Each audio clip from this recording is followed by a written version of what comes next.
Greetings and welcome to Old Drunken Discography. We're old friends and fans come together to BS, argue, occasionally agree, and discuss a musical artist. Welcome to our Album of the Decade series, where we are going year by year talking about what was big in the music that year, picking our top 10 albums, narrowing it down to top 3, and those albums will go into the what, Tim? The meat grinder.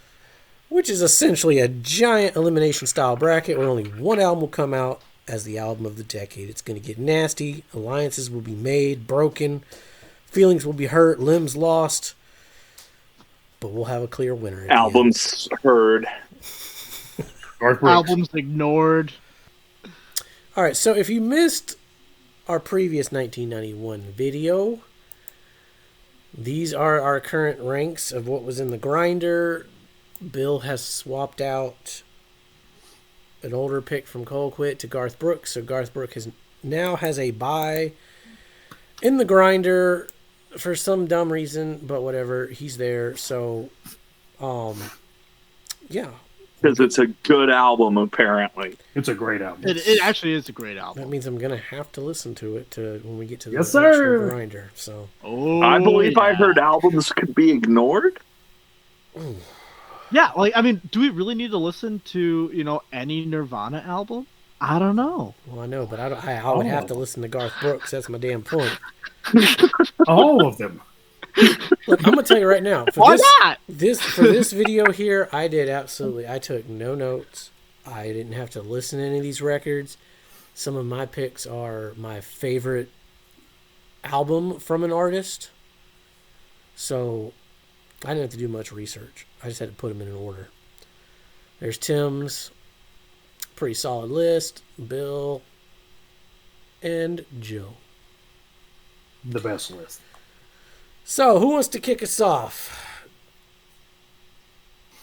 Tim? Well, this is why I asked earlier if we were just going to throw an album up and we were going to talk about it. Well, yeah, so, yeah, I can talk about like this album. 1990. Talk about some Sleep.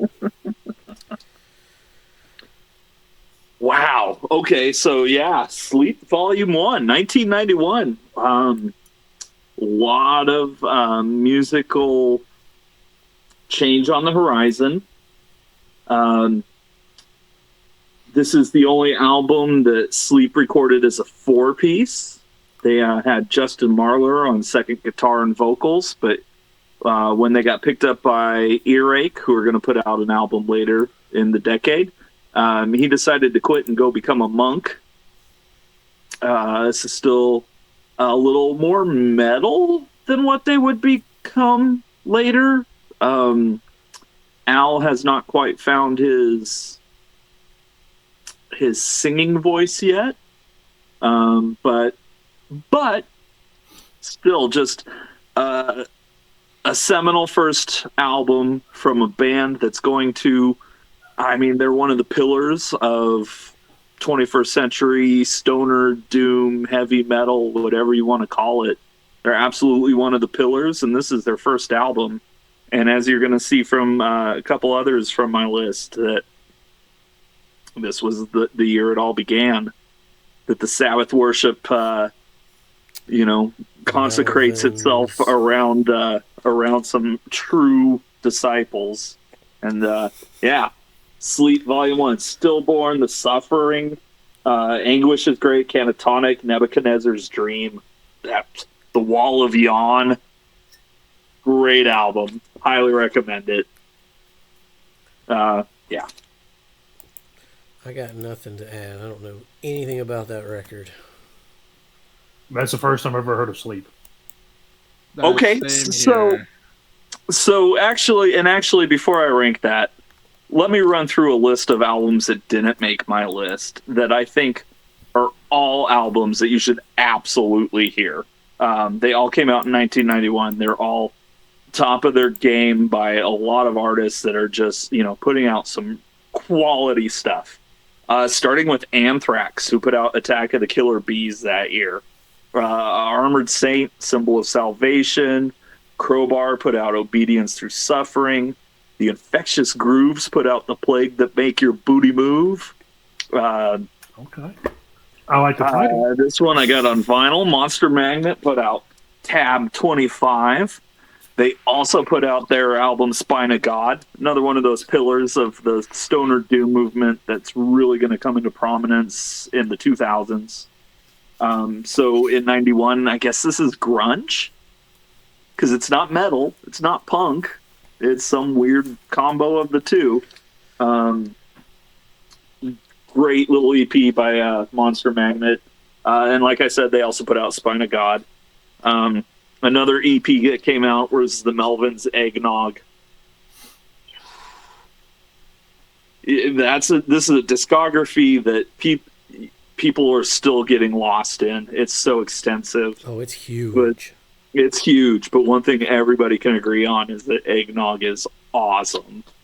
And then another one that didn't make my list that I have a vinyl for. Typo Negative's first album, Slow, Deep, and Hard, came out in 1991. Oh, wow. It's an incredible album that you should absolutely go check out. Yeah, that's a good one. Motorhead put out 1916. Slayer put out Decade of Aggression. Ugly Kid Joe put out As Ugly as They Wanna Be, which is still I think that's 92. No, that's the album. Wanted. Yeah. You're right. Yeah, that's the album. This is the EP. It came out in 91. It's still my favorite thing. Yeah. Guess who was called that in put high out school?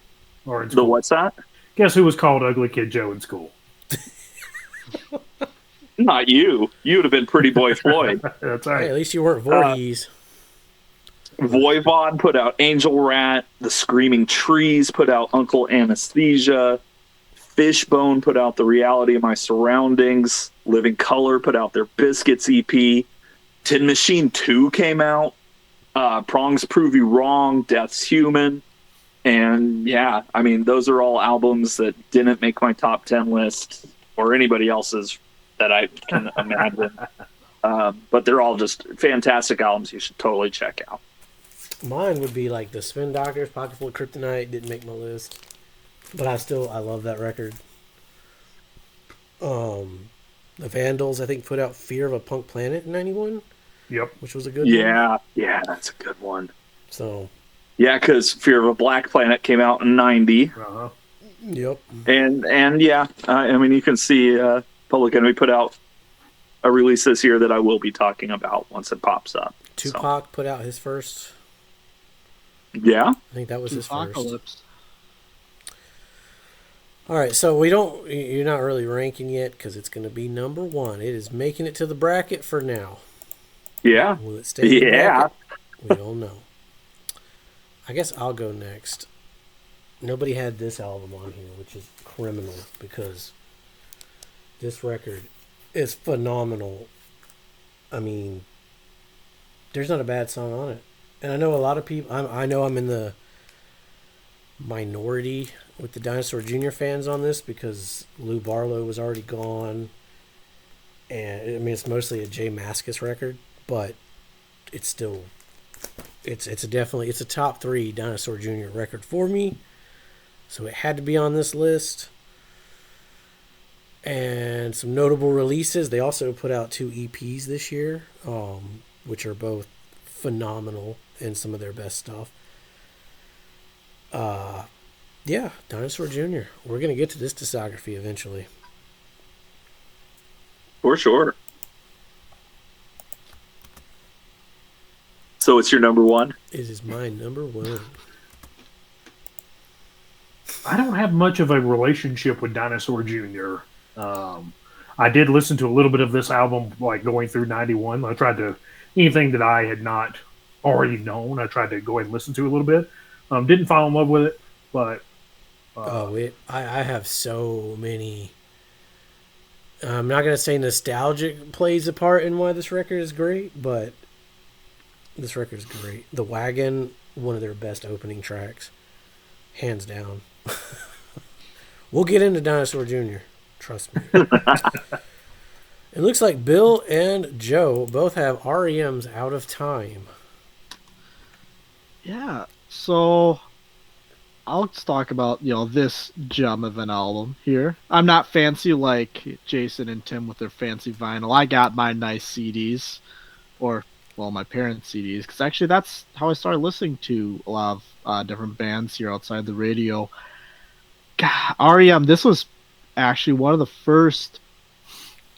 definitely one of the first 5 albums I actually listened to the whole way through at the ripe old age of 12, I think. Yeah, probably about 11 or 12. Magical year. Oh gosh, yeah. And this is a lot of these songs. I mean, God, they just resounded with me. One of these songs is actually one of my favorite songs of all time. This album as a whole, I don't know, the sounds throughout this album, the feeling of each of the songs as you go from sound to sound, it works. It works well. It's one of the most knowable albums that came out this year. And yeah, I don't know. I mean, Joe, what else do you think about this album? I don't know if I've ever sat down and listened to this album before now, all the way through. I've listened to bits and pieces. I've listened to the whole album many times, but not like in sit downs I've listened to song 1 through song 11. It's a great album. They do a lot of things in there. I like REM sound. Sometimes can it sound, do you get lost in it? Like you can put the album on and after like track, 8, 7 or so, you start to like his voice just kind of like blends into everything. Yes. You really do have to pay attention a lot of times with his voice, but even like radio song, I love how it gets a little bit funky in there for part of it. Losing My Religion, another one of those songs that were, MTV played the video to death of. But I love Losing My Religion. You can't help but think of the Man on the Moon with it a lot of times too, but that came much later. Shiny Happy People. I like Texarkana, Me and Honey. Great closing track. I think that's a lot of fun.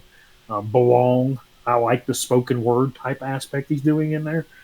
Just a great album overall. I really enjoyed listening to it all the way through. I think it's hard to listen to all the way through, personally, in one sitting. I think that there's a lot I think we get lost in there. Oh, yeah.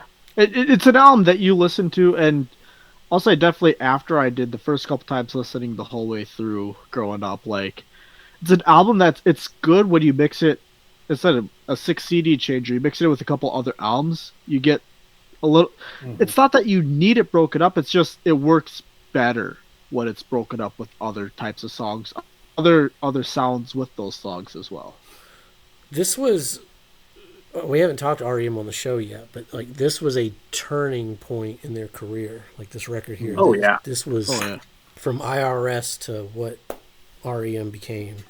This was the album that did it.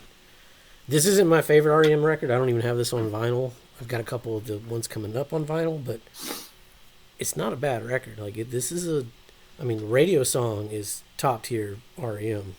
Yeah. Oh yeah. And I love Shiny Happy People, as dumb and as weird as it is. The fact that it was a single is just mind blowing. how weird the 90s so were. Weird, yeah. I don't know. I mean, I said the string section just in the middle of it's just like, okay, so we're doing a violin now. All right, and it worked though. It fit with the song. Oh yeah. I mean, this probably wouldn't be a top 3 REM record for me, but it's definitely on the upper side in their discography. And the only thing I'll really add to that, Joe alluded to it, MTV played the shit out of Losing My Religion. And it ended up being the big winner at the 1991 Video Music Awards. They also played the shit ton out of This One Goes Out to the One. Yeah. I personally, though, have never liked Shiny Happy People. It's so goofy. You have to embrace the goofiness. Yeah. It's fun and light. You're like, hey, that's a fun song. I think I was full of too much preteen angst in 91 to fully get the message. That's what makes it so great, though. It's so sugary and happy in a sea of, I don't know. So the Archies are a great band? Look, sometimes you gotta be happy, Tim. Sometimes No, you I gotta know. be a shiny, happy Sometimes. person. Sometimes you gotta don't After- worry, be happy. Not After yet. everybody No. hurts, you gotta shine. All right, like you can't be hurting all the time. Right?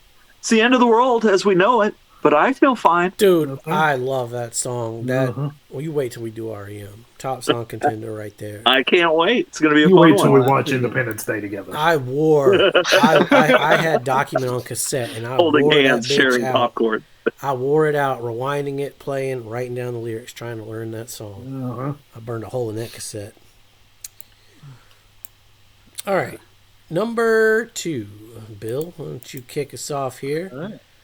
Gish. We have talked Smashing about this Pumpkins Gish. You know, this is Smashing Pumpkins is a band I've had discovered way later in life, right? So REM, I said this was one, early 2010s, discovering, well, not so much discovering, but actively listening to. Smashing Pumpkins, this is something college and post-college days discovering and listening to here. And, this is what, it's definitely a Smashing Pumpkins album. I'll give it that. Nothing so much stood out to me in this one, like individualized, but the album as a whole, I just love the sound, Billy's voice throughout the duration of it, and everything else. Like it's an album that I like, but I just like the overall feel and the flow of it. 1991, Fishbowl Lens. You've seen it here first. This was on one of my kind of a honorable mention. I don't know where it would have fit in as far as like we kept ranking number wise, but it was. I think I had like 4 honorable mentions, and this was one of them. Oh yeah, a lot of you guys' picks are some of my honorable mentions that I'm just gonna kind of latch onto while y'all talk about them too. Mm-hmm. I like Gish. I love this record. I mean, the opening 4 tracks is like some of the best run of Pumpkins out there. And we were talking about closing or hidden tracks with was it No Doubt? You got pissed off about a closing track. I'm Going Crazy is a good closing track or a hidden track. Yes, it is. Let's say it's not no stupid dumb instrumental that just sounds weird at the end of it. It actually works. I can't remember what I ranked this album. We've already covered this one. We've covered. Don't worry, I 100% did my research while I was planning for the meat grinder and watched the rankings for you guys for Smashing Pumpkins. What did I have Gish at? I had it You higher had than it- everybody else, I think. I think you had it at 2. Tim had it at 4, I want to say. 2. I remember it being one of the ones I enjoyed. Yeah. It wouldn't have been 2. It would have been 3. It wouldn't have been above Siamese Dream and Melancholy. No, Colquitt had it 2 then, it must have been. Well, that might make sense. Someone had it 2. I remember I that. think Tim had it too. I probably had it too. Yeah, I think Well, Colquitt that had it makes sense low. then. Clearly, we all need to go back and watch that episode, as you should Hey, as well. why don't y'all comment below? Tell us what everyone had them ranked. Right? Yeah, we were drunk then. We don't remember. That was a long time ago. I did my research Then- from the perspective. I remember you guys ranked it high. Yeah, I mean, Like, it wasn't like a bottom 5 record. It was like, no, contender. Yeah, no way that's a bottom 5 record. yeah, Not with the rest of what they've got. Right? Ooh. Oh wait. I like where we're going here. Wait. We gotta go back. We gotta rank. I forgot. Oh, yeah. Bill has to rank Gish. So going above or below are you? As I said, I did my research here. But research considered, I think I'm gonna stick it 1 notch below REM for right now for this segment here. This is a fucking tough year in music.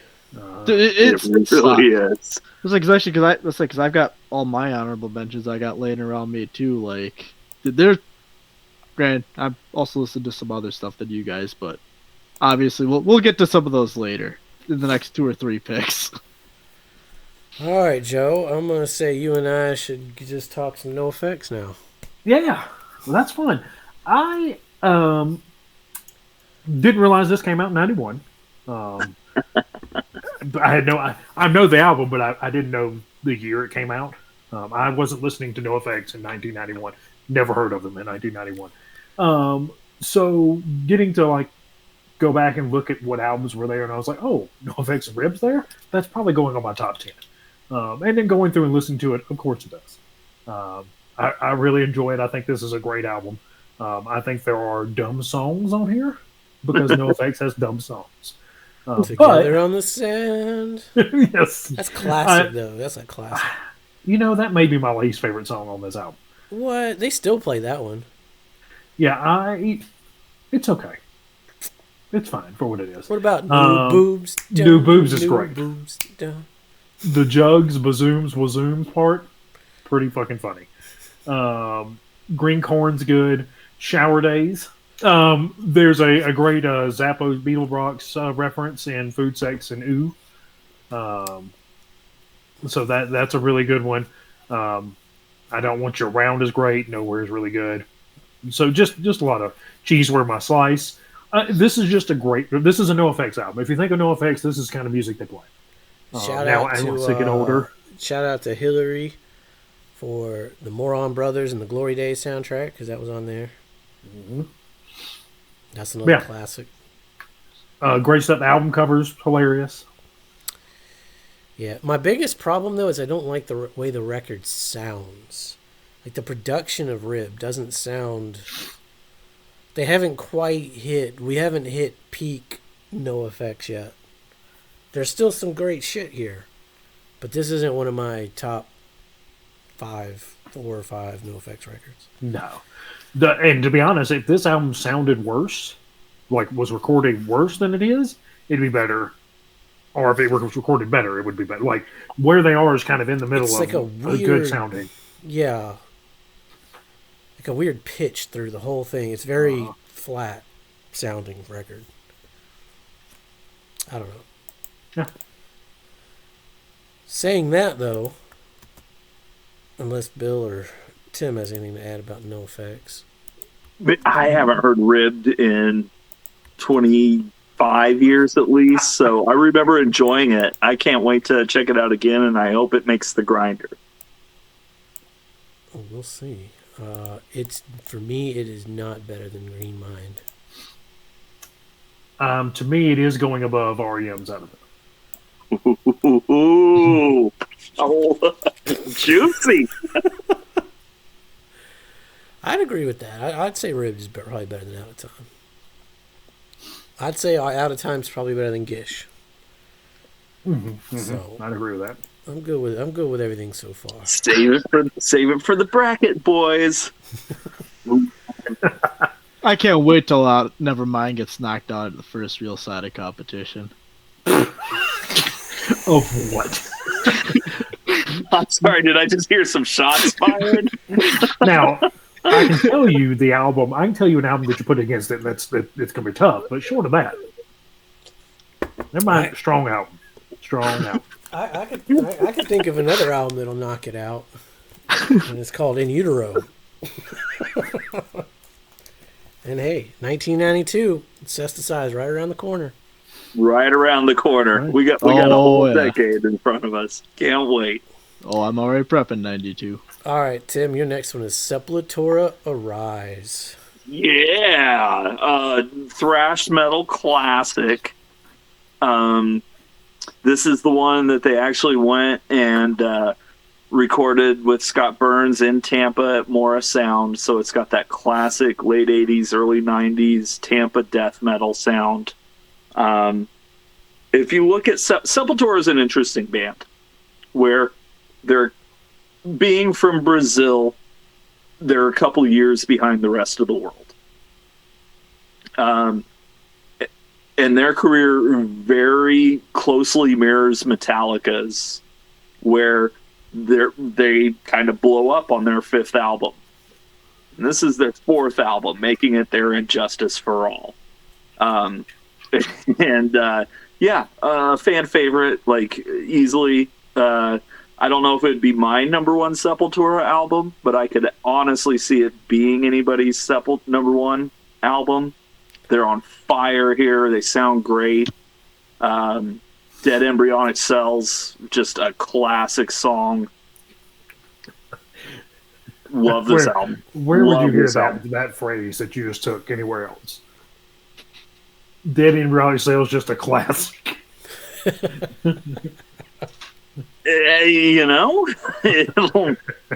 a great song. Great song. It's really probably at this point in their career the best production they've had.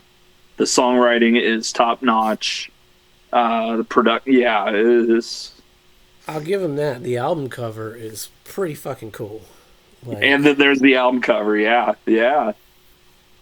This is better. And this was the one that this one isn't the one that really took them to everybody knows who they are now. But this was the one where people who are paying attention are definitely paying attention. Which is Injustice for All. Which is Injustice for All. Exactly. Look, I love that explanation of it because I was like, all right, I'm with you. I can understand where we are. But we're 3 years behind. Mm-hmm. But we're also you can really see where they're about to take over the 90s, and especially as far as the metal scene goes. I mean, we'll get to some Pantera in 92, but between those two bands, they had it covered. Check Rise, great classic thrash album. All right, are you gonna? How does it rank against Sleep? I like it more than I like the Sleep. It's going to go above Sleep. Oh, I love it. Things are coming together. Things are coming together. All right, Joe. Starting to get all ground up. All right, Joe, up next for you is 15's Swain's First Bike Ride. So, obviously, probably not an album a lot of people's I'm going to put this in a top 10 of 1991 list. Are there better albums in 1991? Arguably, yes. Some of the ones that I have for honorable mention, like Smashing Pumpkins Gish, or Brooks and Dunn, or Alan Jackson, or The Vandals, may be better albums in a lot of people's mind, but I've always had a soft spot ever since I heard this album. And I probably heard this in 2003-ish. 2005-ish is where I probably first heard this album, and something about it just clicked with me. It reminded me of going to a lot of shitty bars and seeing a punk band, and it just fit right in, and the nostalgia just hits with it. So I think it's a really good album. I like the sound of it a lot. The ION for the end of most songs I think is pretty creative. It's kind of weird to me that you did it for everything except two of them. So there's Someday in the end. So I think that's kind of it's weird that you have a theme going through there and then you put, throw two random ones in. And I didn't do research. There may be reasonings why behind it or something of that nature, but it was just fun to listen to them. And there's a lot of really good songs on here. There's a lot of okay to pretty good songs on here. So it is kind of a tough one to go through. I love Intentions, Definition, Someday, Implications. The End is really good. C10, C numeral sign, C whatever that pound sign 10. That might be what it is. Citation. That's how I always write it as. Copyright. Now now it's a hashtag. So I know then it wasn't C hashtag then, but maybe it's citation. Is Someday a Sludgeworth cover, or is that an original by? That's a great one. That's a great question. That I don't have the answer. Let us know down below. I'm glad you put 15 on here because they need some rest. That if you like that early Lookout pop punk, Mr. T, early Green Day sound, 15, they weren't much better. Yeah, they're really good, and I know there's a lot of tragic. They influence things like the Lawrence Arms talk about them, or Brendan does at some point on the podcast. But just a fun little listen. I really enjoyed it. All right. Yeah, as the 90s, as we get deeper into this, I'm probably going to have more and more picks like that.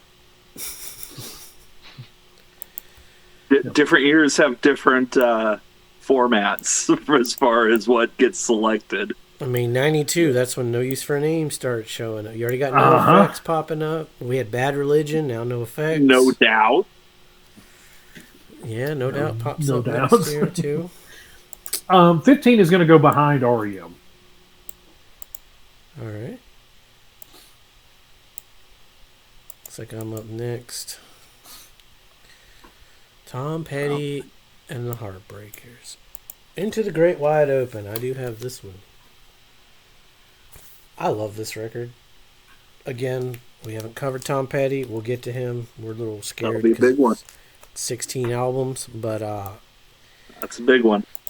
this is the first. I think this is the first Heartbreakers album after Tom Petty's solo. Free Fallin'. What was that album called? Full Moon Fever. Wild, Full Moon Fever. Yeah. This sounds a lot like that. And I love 80s Petty. I think it's some of his most interesting stuff. And you got the singles. You got Learning to Fly. You got Great Wide Open. What else is on here? I don't know. But the deep cuts. Two Gunslingers. That's a top song contender. King's Highway.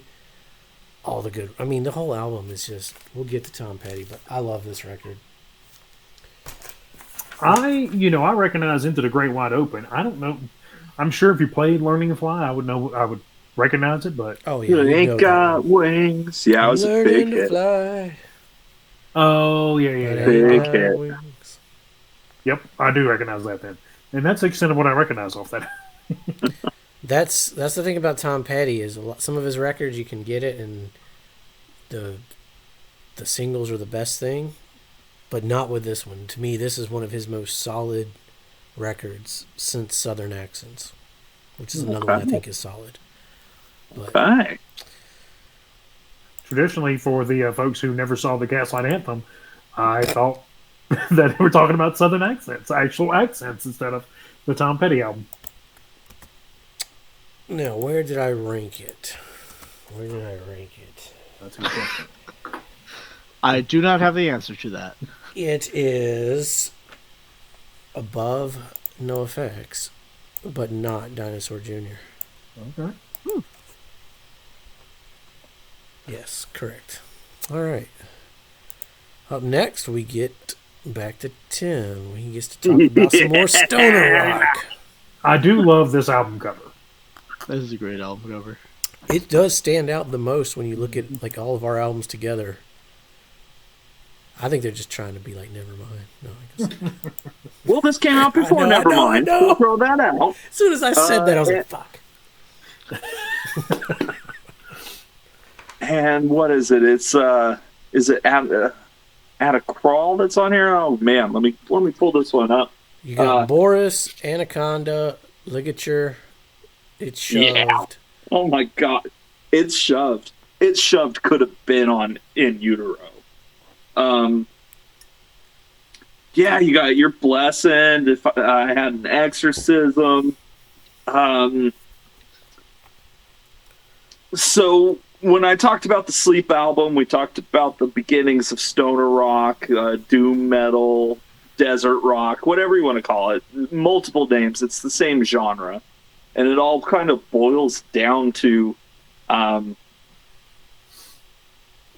so what Black Flag was doing at the end of their career is they were a punk rock band smoking a lot of pot, listening to Black Sabbath, and so they slowed down and got heavy. And then the Melvins were a punk rock band who took what Black Flag did and slowed it down even more and got it even heavier. And in the process, created the whole, like, 3 or 4 different metal subgenres. Sludge, doom, Godfather's a grunge. Like you can hear Soundgarden influenced by this album. You can hear Nirvana influenced by this album. Drone metal. If anybody's into any drone, the Boris got their name from this album. And if you don't know, to further the Kurt Cobain mystique around this, Dylan Carlson's band Earth, super drone metal, owes a lot to this album. It is so good. I listened to it again today, actually. Like these are, you can put any of these in a Melvin's live set today, and the place is going nuts. Just a great album. That, the last great grunge album before grunge got watered down. Question mark? I don't know. Grunge didn't even exist yet. Come on now. Yes, it's 91. Grunge doesn't exist till Nirvana's Nevermind. That's right. Later this year. That was inspired by this album cover. Well, and again, Dale Crover's on Bleach, Dale Crover's on Bullhead, and this, Bleach is tuned down to C sharp, and this makes that sound light. This thing is just heavy, super droney. It's an amazing album. If you don't like the Melvins, you should. Because there's incredible stuff there. I don't like the Melvins. I've tried so many different times, so many different periods. Granted, probably Melvin's last 20 years. Like, I'll see they're putting something out. I'll check it out and be like, this is not for me. Oh, see, and I think the last 20 years have been the best. But that's just me. So. Yeah, I'm not a... I mean, who knows? Maybe I'll have to listen to Bullhead. Let's plot this thing down here. They'll also get signed to a major label in this decade and put out some absolutely seminal albums that are just essential. I believe my next pick got signed to a major label here soon too. Yeah, a lot of mine are actually like right on the cusp of being signed to major labels. Yeah. All right. Where are you putting this Bullhead? Well, I'm going to put it right in the middle there. It's better than the Sleep. Not better than Sepultura, though. But not better than Sepultura. Wow. Okay. But as I've said multiple times already, all these albums are number one. Like my order is you could ignore. You should check out all of my picks. All of my picks are definitely going to be worth checking out. Yeah, I mean, I had like 15, 20 records, narrowing it down to 10. Right, exactly. And then placing them in order. Narrowing it down to 3 for the grinder is going to be even tougher. Mm-hmm. Yep. Mm-hmm. Yep. I had 2 locks going in, and then the rest of them were just... you could have switched them around. I'm really curious about your list because you told me something got pushed out, and I'm wondering what pushed it out. Right. I'm debating to this moment on that. Because if you don't do it, I'm not doing it. So it might not be done. It might not make it. All right, Bill, it's time for your next one. It looks like. Indeed. Let me put us back. And it's Gish again. Gish, part 2. Oh, no, we are mentioning this. Okay. Yeah, we are talking about some Skid Row. Oh, you got that right. We're talking about Skid Row. Get the fuck out of here. Well, do you have the censored version or the uncensored version? I personally own neither. Oh, interesting.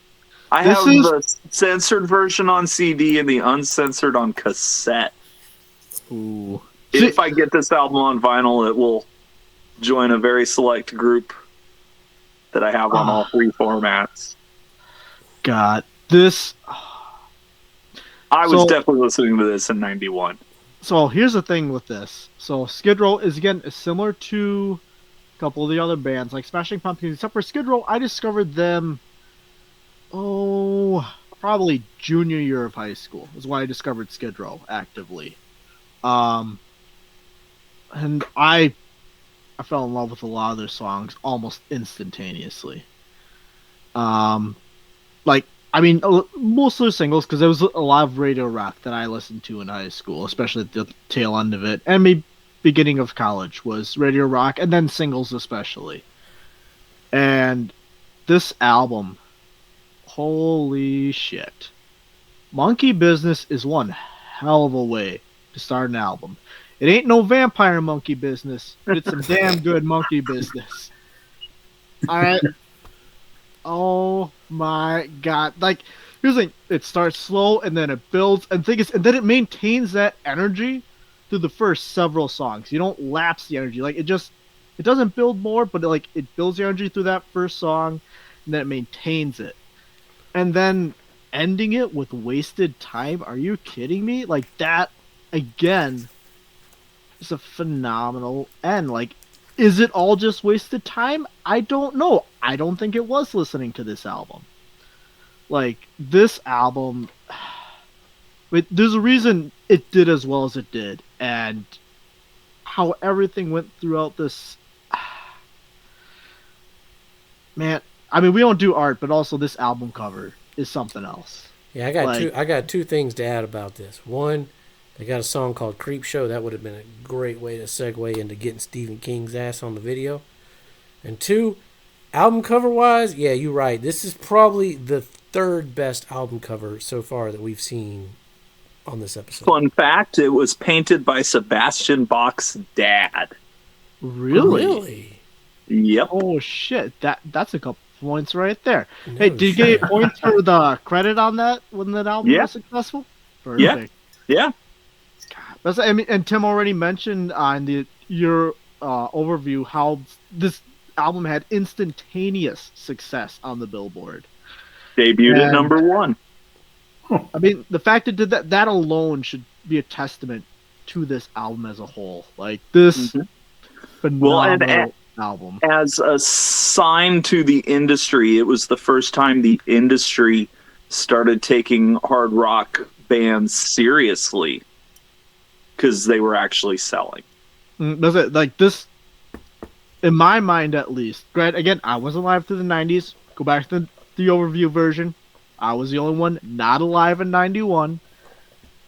In my mind, this is one of the albums that I feel like, I won't say it paved, but it definitely assisted in making hard rock as mainstream as it got to be by the end of the 90s, at least in my opinion, looking at it. Well, yeah, this is an interesting album and Skid Row's actually a pretty interesting band. Their first album is very hair metal. It's also got like their biggest hits. So that's the one that people really gleam onto. In between that and this one, they actually toured with Pantera. Yep. And you can really tell that they got along, and the influence is really strong on this. They, instead of going more commercial, they actually went a lot heavier on this album. And it does hold up. But as a band, they were viewed as part of the hair metal trend that's about to die. Yeah, so in many ways, this is the last time anybody gives any kind of shits about Skid Row. Which is unfortunate, honestly. But like, but to be fair, I haven't heard anything after this album either. No. So, but I don't know, like the sounds from this like album. 4 copies. Probably. Hey, 5. The guy, the bum on the corner bought one. Okay. Well, and then he frisbeed it. Grandma, grandpa. This album of their entire catalog, I would say that this album not only exceeds expectations, but actually holds up for what it is. Yes. And I mentioned earlier, there's a censored version and an explicit version. They're both fine. All right, Bill. I'm glad that made the list. That's a good pick. All right. Well, as much as I love REM, it's going to number 1. Ooh. Okay. I love REM, but Skid Row's going up there. You're losing your religion right there. Mm-hmm. Well, you can't be king of the world if you're slave to the grind. Hey, Dig man. Just You're- some monkey business. You're not making shiny, happy people over here. All right. No, I think I am making shiny, happy people, though. Hey, if you don't like it, then get the fuck out. This is gonna be a interesting one here. I'll reset back over to me. Ooh. Ooh. Oh yeah, you talk about some grunge. These motherfuckers invented grunge. I love this record. Love the album art. Is it the best? Well, Mudhoney? but I mean, when the Melvins started, these guys were still Green River. Right. Green River is Mudhoney. It's all the same. It's all grunge. Yeah, I'm just saying the Melvins started it, but But I mean, they didn't really sell. They weren't. Nitpicking. Grunge means you sold a lot of records, right? Like Stone Temple Pilots is grunge. Smashing Pumpkins is grunge. That's what the kids these days told me. Is that what it means? I fucking hate Taylor that Swift is stupid ass- grunge. No, Taylor Swift is punk rock. But yeah, Mudhoney, you got Fuzz Gun on here. You got Let It Slide, Good Enough. Shoot the Moon. I mean, this could be a greatest hits for me, honestly. Like, this is top 3 Mudhoney record. They're actually playing like a little local town festival coming up next month near me that I'm very excited. I'm gonna go see a free Mudhoney show. Oh, nice. Yeah, I mean, they're still consistently pretty good. Like, they're just doing their own thing. You order from Sub Pop, Mark probably shipped it to you. Yeah. So, saying all that, where did I place it? I don't know. It is not. It goes right there. Ooh, Because remember, no chance. I've already got a Mudhoney entry into the grinder. True. Oh, there you go. So, That is true. So, I don't want to put all my eggs in one basket. I'm putting one egg in a bunch of baskets, and they're all gonna sail the seas of cheese. Yeah, that's a good one too. Yeah, I'm surprised I'm the only one picking this. That's why this is a notable mention for me. Yes, me also. We were very close. I have no idea what this album is. I mean, this album is Tommy the Cat. This album is Jerry's Race Car Yes. Driver. This album is Those Damn Blue Collared Tweakers. This album is Here come the bastards. Here come the. Oh my God! I mean, if it's not the best Primus album, then at the very least, it's the greatest hits. God, yeah, no, this is. I mean, Primus are one of those bands, especially through the 90s, that they just kind of epitomize with almost every release they're going to do this decade. And we talked about Frizzle Fry in 90. We're damn sure talking about this one in 91. And we'll be talking about him again in 93. Yeah, and probably, 95 as well? Yeah. Yeah, if you haven't heard Sailing the Seas of Cheese, stop what you're doing right now and crank Tommy the Cat. After you finish watching this video. That's right. Oh, well, you know what? Pause this video. Subscribe so you can find us the again. Cat, and then come back and then leave a comment and tell us, oh, yeah, no, I'm really glad I went and watched that. Yeah, just Hey, hit that like subscribe button and we'll show up in your feed, You won't miss us. Yeah, no, this is Granddad's little ditty. Is It Luck? Sergeant Baker? Oh my God, it's got Sergeant Baker on there. It's such a good album. Yeah, this is a good one. The first time I saw Primus live, they actually played the whole album in its entirety, which was an awesome thing to see. But yeah, I was listening to it in 91. I'm still listening to it in 2024. And it hasn't lost a step. This is an album. And the album cover, probably top tier album art. You know, ties everything together. Yep. Great color scheme. We'll end up And covering if you see Primus the on full show. video, you know it's just nacho cheese anyway. We're definitely Steep. gonna cover Primus's discography eventually. Oh, I can't wait. That's a great discography. And this is a highlight in it. All right. What about your rankings? I'm gonna say it's, if I was to guess, better than Sleep. Yeah.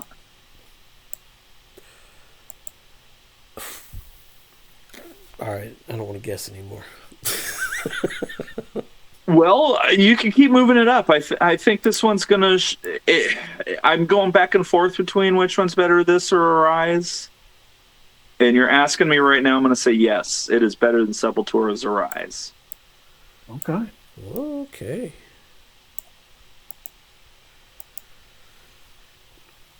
I can get behind that. All right. Up next, we've got Bill Woo! with Trisha Underwood. Bill You bringing would. the You real would. things. Boy, Trisha does that Underwood. cover not scream 1991 or what? Wait, isn't there a Trisha Underwood? You think It's Carrie Underwood. Oh, okay. Close. They're the same Like- person, just different years. like 20 years apart. Okay. Anyways, One of them's married to Garth Brooks. Like I one of said in them's the not. other video, anybody out there want to do our country research?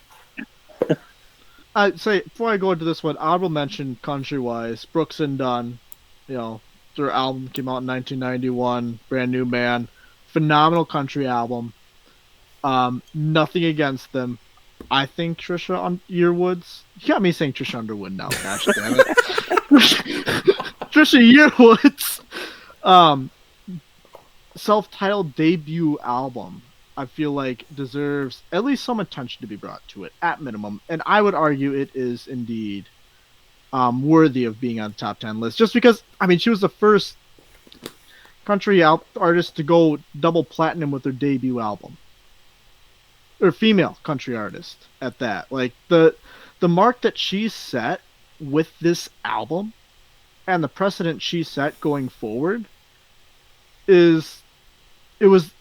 she set the mark to hit for female country singers and even country singers as a whole with how she debuted it. Whoa, wait a minute now. Hold up.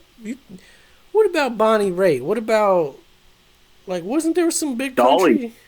Yeah, Dolly, man. Dolly, so Dolly's not country. Dolly's punk rock, though. I'm She's a national I'm treasure. speaking with regards to That's the right. 90s, especially when they came out with.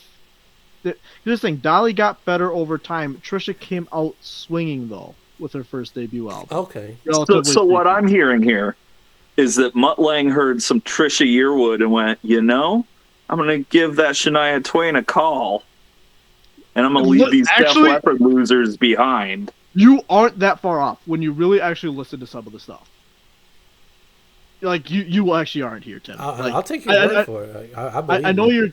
you're trying to be like bridge the gap. Like that's actually if you take this. That is debut what I'm album- hearing. If you take this debut album, shove Mutt Lang up it, and stick Shania Twain's voice on it, yes, literally yes. Because actually, I would not Thanks, Mutt. because Shania Twain is a lot of similar stuff from what Trisha Yearwood did in her debut album. Trisha Yearwood got a little bit more emotional and personable in her future albums. Didn't she marry somebody? And my wife was, because I was talking about Trisha Yearwood when I was making the sheet. Didn't she marry somebody, like another country singer? I think we know him. Yeah, I think he might have a bye in the first round. yeah. Oh, okay. Which is funny because Bill, what I'm noticing here, I don't know. I know this album, but I didn't realize she has a song called "Lonesome Dove," and our Garth Brooks pick together, he has a song called "In Lonesome Dove" on the same album in '91. They weren't together at that time. And guess who has writing credits on Lonesome Dove? Is it Garth? Brooks. Really? Yes. Garth Brooks and Desmond Child came together, and That is So Wait, is Desmond Child on this record? No. Okay, Tim, you can't be saying that shit because you never he'll know. fall for it. Desmond could pop up Yeah, no, anywhere. he's too busy working with Aerosmith during this period. Nah, well, yeah, that's Pump. Yeah. Aerosmith and I think John Bon Jovi, but yeah. Okay. Now he could. I don't see Lonesome Dove having writing credits for Garth Brooks. I'm sorry, my bad. I misspoke. Like We Never Had a Broken Heart was who Garth Brooks had. You're right. There it is. That's my bad. I knew we had writing credits on one of them. I misspoke. That would be crazy if in Lonesome Dove was Garth Brooks, and he went, you know what? I like that so much I'm using it for my song. Exactly. I'm not even going to pretend to know anything about Trisha Yearwood or country or Garth Brooks or any of that crap, but I do remember Lonesome Dove. And this the miniseries. Yeah, well, this is that's a pretty strong debut record. I'll give you that. So that's it. Because how strong the debut record was. That's it. Start the single success she had off of this record. Where female country. Yes, Dolly Parton had a very successful career. I may have misspoke, given the wrong impression based on what you guys were at before when I started with this album. But Trisha Yearwood redefined the female country vocalist then through the 90s, and you could really hear that with Shania Twain. I should not have said set the bar. She redefined what it meant to be a breakout female vocalist in the country genre. I could see that. Yeah. Sure. Yep. Sure. That being said, when we get to ranking this thing, I'm gonna go a little bit strategically here, and I mean, I love this album, but we're gonna stick it at number 4 because I don't think I can get anyone else to get on board with this album. Look, hashtag integrity. That's all we're saying with these things. Hashtag integrity. Uh-huh. There is no integrity. We'll talk about some integrity later, Joe. Team integrity. All right. Ain't no integrity here. Integrity. Joe is next. I think Joe and I have the same. Oh. I think I'm right behind you here with 10. Yep. Okay, so 10. Another one of these. We have played this video so many times. I really kind of stopped liking Jeremy because of how many times MTV and VH1 played that song. I've since come back to, Jeremy's a good song, obviously. But man, it was rocking it. I mean, they were just Meatloaf and 10. They might have sandwiched it. It might have been 10 Meatloaf and 10 again, or Jeremy Meatloaf 10 again, or Jeremy again. I love the opening. I love Once. I think that's a great opening to it. It really kind of sets and being followed right behind by Even Flow. Just bang, bang. Alive's good. Jeremy's good. When we get toward the end of the album, Black is good. Garden and Porch kind of fall away from me. Oceans. Porch? Oh my God, Porch rocks. It's kind of, to me, my note is kind of falling off. This one's just okay. Garden was pretty good. Deep is just okay. Release was good. So to me, the back end of this album kind of dips a little bit, but the front end is really good. I fucking love this record. I mean, this is 1991. It's fucking Pearl Jam's 10. And never mind. But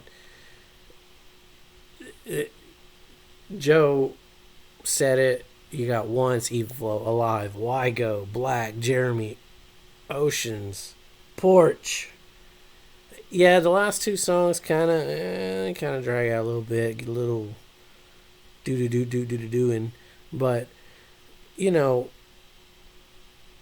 overall it's fucking great.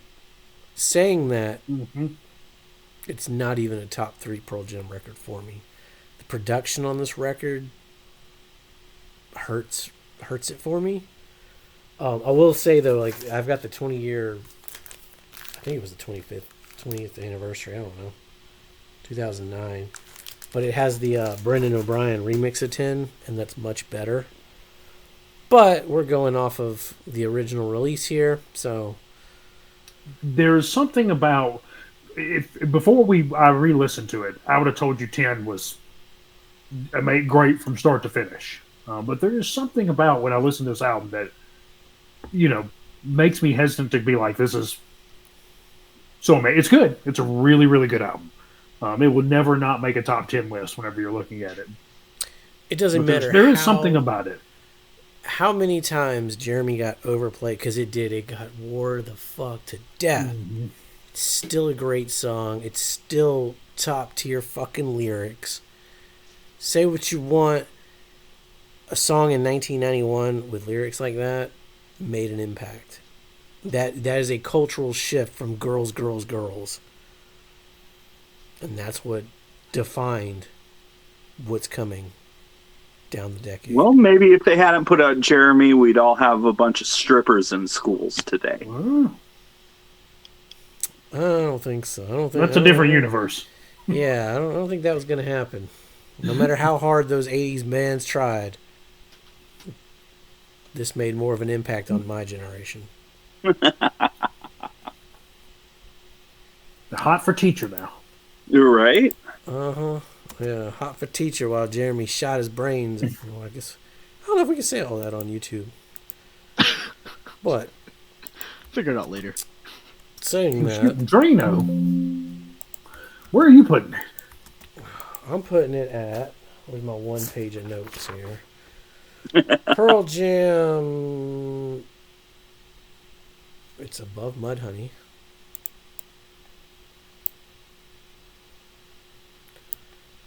Hold up. Mudhoney was supposed to be above NoFX. Sorry. Mulligan. Mulligan. I wrote my notes in the order of release, so my numbers are all do. Pearl Jam is going to be number... Tom Petty, isn't it? Yeah. It's going to go behind Tom Petty. Okay. Pearl Jam is going to go above NoFX for me. Wow. Ooh, I like it. That's legitimate. You know, So 15 will not make it to the meat grinder. you gotta you gotta think in the future. You gotta plan ahead. And this grinder, it's chess, right? I don't want to. I'm not pushing my Pearl Jam agenda yet, but it's coming. And obviously, I'm never going to push the Trisha Yearwood agenda. Apparently not. But you ain't gonna have a Trisha Yearwood down the line either. I think we're hitting the top of that one. Is that a one and done? Maybe. I mean, Bill might think there's something better out there. We'll get to it. All right, Tim. Mr. Bungle. I know this record. Go check out our discography review of this one. Yeah, absolutely. This was produced by John Zorn. This was Mike Patton of Faith No More. This was his secret project that nobody could tell you that he was in, but everybody knew he was in. This is 70 minutes of pornographic circus music mixed through a thrash metal filter with horns. Nice. That's a fair assessment. Can confirm. Samples everything from Super Mario Brothers to Blue Velvet. Not one I was listening to in 91. I was introduced to Mr. Bungle a couple years later. But I was aware of it in 91. I just hadn't heard it yet. But once I heard it, I still listen to this album all the time. The clown that painted a smile on you is now the one unmasking you. I mean, yeah, if you watched our Mr. Bungle video, you know they're one of my favorite bands of all time. 3 of their 4 now releases come in the 90s. They were one of the strangest acts on a major label throughout that decade. And, yeah, Yeah. These are just albums everybody needs to hear. I'll say this: even without hearing Trisha Yearwood or any of your picks or Joe's picks or even the rest of Tim's picks, without knowing all those albums, I guarantee you this album right here is more original than any of our, including my own, any of our picks. This is the most original record out of all of them. I'm willing to... And it kind of sets the stage for new metal to come up. Korn have been very vocal about their bungle chord, where they're basically just trying to do this album over and over again and failing miserably. They don't come close. Just a circus masterpiece of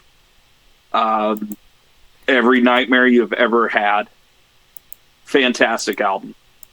That's right. Girls of Porn beats Blood Sugar Sex Magic by what, 2-3 months? That's what's really interesting. As somebody who knows the Chili Peppers, to go and listen to Bungle and watch their career as throughout the 90s in the Chili Peppers, then you kind of understand why old Tony K wanted to sabotage them by the end of the decade. Yeah. And if you go back to our Bungle rankings, this was my favorite Bungle record. Because it's, if you like that carnival shit, they take it to the next level. Yeah. Yeah. Pornographic lounge music through a ska filter. And that's just in the first 2 seconds. Yeah, it was hard taking notes. Like, okay, well, here's some jazz. Well, now they're doing some reggae, disco. What the fuck is that? Like, it was hard. It was a hard thing to do. Multiple listens bear fruit. This album keeps on giving. So saying that, where do you rank it? Saying that, you can put it above all of those albums. It's going straight to number one. Woohoo!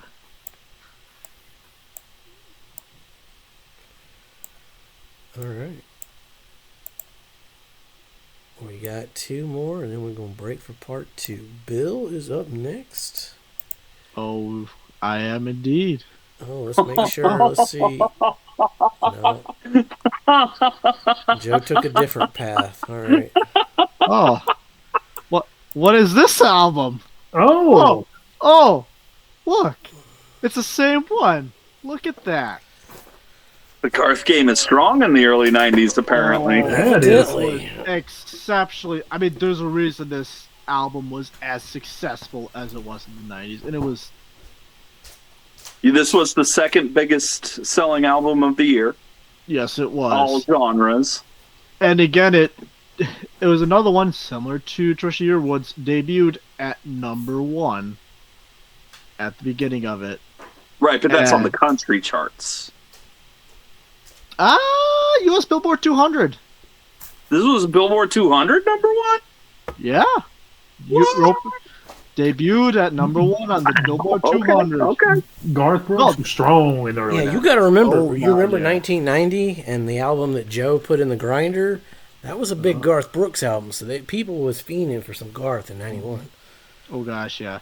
And, before I speak too much on this one, gotta give a quick mention to Chris Ledoux' Western Underground, also came out this year, just because I was discussing with my girlfriend country albums, and she mentioned that was her favorite album of this year. So I figured, good place to stick that album in here, even though that was country. And here's the thing with Garth Brooks. Garth set the stage. Call it pop country, call it stadium country, call it whatever you want. Mutt Lange country? No. Can I call it Mutt Lange country? It's been full of force. He's still Mutt Lange thinking about abandoning Def Leppard at this point. I don't think. Yeah, this is post-hysteria Garth Brooks now. Yeah. I mean, going through. My God, Against the Grain, at Rodeo, all these songs, I could sing almost by heart.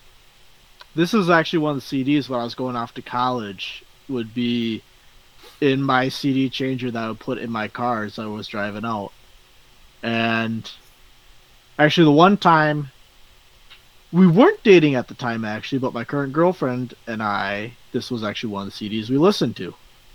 And oh my god, like Against the Grain, Rodeo, What She's Doing Now, it's tearing me apart. Burning Bridges, Papa Love Mama, they're all good stories in the songs with a good tune and good beat behind them. That's what it is. They're catchy. And the thing is, they tell a good story on top of being catchy. That's what, in my mind, makes it even better. There is not a song on this album that I would not listen to. This is one of the few albums I do not skip a single song ever when I listen to it. I can't even, just looking at it, I remember the 90s Garth Brooks, or the 1990 Garth Brooks that we covered in that video, and looking at the track list, like, yeah, I remember some of those songs. This one, I don't remember any of this, like, radio-wise. None of them? The ones you would Rodeo was a pretty big one, Yep. and Shameless was Shameless. now Shameless is a Billy Joel cover. Billy Joel cover, yep. I just don't... What She's Doing Now, was that not on the radio in 91? Because that's another one that I know was popular. But It was, but I mean, Rodeo was probably the biggest. Rodeo was by far the biggest on this the album. biggest one. Yeah. You did. I mean, I remember, like, Thunder Rolls, and I remember... That some other... damned old rodeo. Yeah, I don't It's the remember balls of blood, it's the dust of mud, it's the roar of sun. My other question for you Don't get Garth DMCA. Brooks fans is, why is the O in Rope in the Wind white while everything else is blue? What's the So significance? if you look at the track list, let's see if I can get it here. There's one letter in every track that is that white color. Does it spell out something? Is it a code? Considering it's SODGLSUBSE, no. Might be a Maybe code. maybe you gotta We don't know. arrange the letters. Sadglosubza. Sadglosubdus. Well, then why does it? Why though? Why is it white? Why is it a different color than the rest of the words? I would not pick this in my These are top valid album. questions. Yeah. That's all I got for Garth Brooks. So. Bill on the double live, he shouts out Chris Ledoux in one of the songs.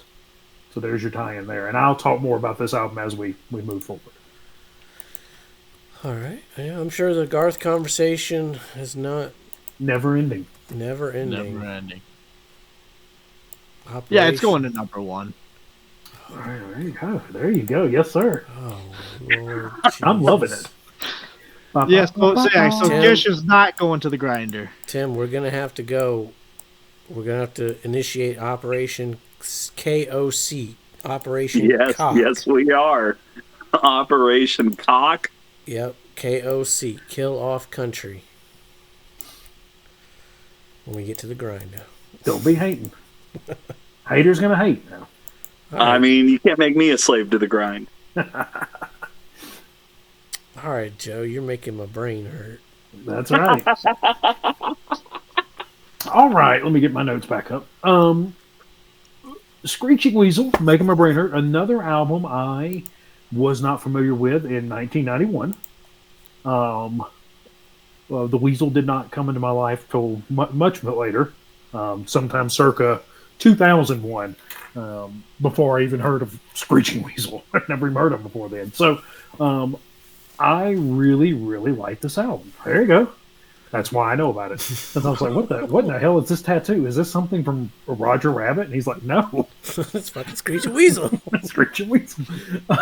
Really enjoy this album. I think it's great.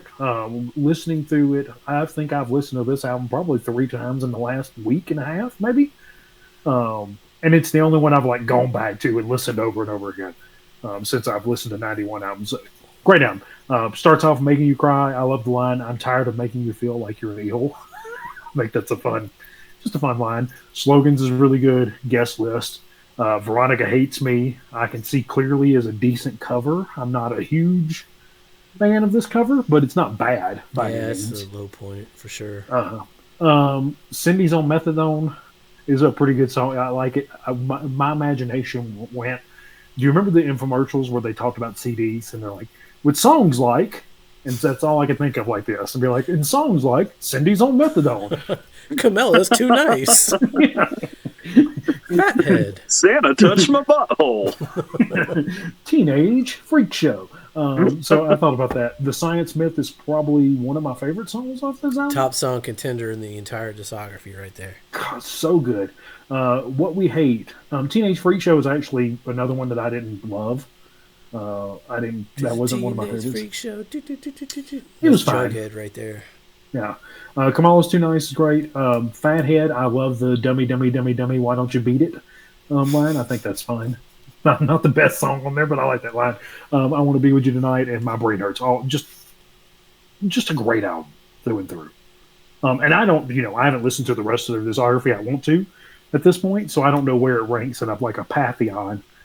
Jason may be able to speak to that later, but if he thinks it's one of his top three, or I'm gonna speak but about I it like this right album. now. It's definitely a top 3 Screech and Weasel record for me. So good. This is like, if you like the Ramones, this band does the Ramones better than anybody else. Like, this is top tier Ramones core punk rock. Science and Myth, that's top song contender. Guest list. My Brain Hurts is probably that song gets stuck in my head so much in my day-to-day work life. It's up there with the Dead Kennedys. Yeah, this, like I said, this 91, this is where a lot of my bands put out some of my favorite records in their entire discography. Mm-hmm. And the Weasel is right there with it, so... Mm-hmm. I was very pleased listening to this, finding this album. It's still not... There's another record coming a little later that I like more, but My Brain Hurts is probably their second best closer after A New Tomorrow. I'm going to move it to the top. Oh, wow. Bye REM. REM is not falls out. REM loses its bye. Does anybody have a buy? Leaving right Pearl now? Jam with the only one with an Oh, yeah. option. Pearl Jam's still? Pearl Jam's got an option, yep. All right, where did I put it? Oh, okay, it's... Yep. If it's better than that, it's obviously better than the rest, so... It's better than that No Effects record. It's better than Mudhoney. It's definitely better Oh, than Pearl goodbye, Jam. bye. Yeah. And Hello, it's Newbie. my number 2. Wow. Okay. I'm telling you, that is top tier Weasel. All right, we should probably break there for a part 2. I know we're kind of off kilter here, but whatever. So, with that, stick around. We're going to get to part 2. Be safe. Make good decisions. While I let my dog out. Thank you for watching. We have a blast doing this, and hope you had one as well. If you like this content, please give us a thumbs up and hit subscribe. Really helps us grow and to reach our goal of 690 subscribers. You can also come hang out with us on Facebook and Discord in the links below.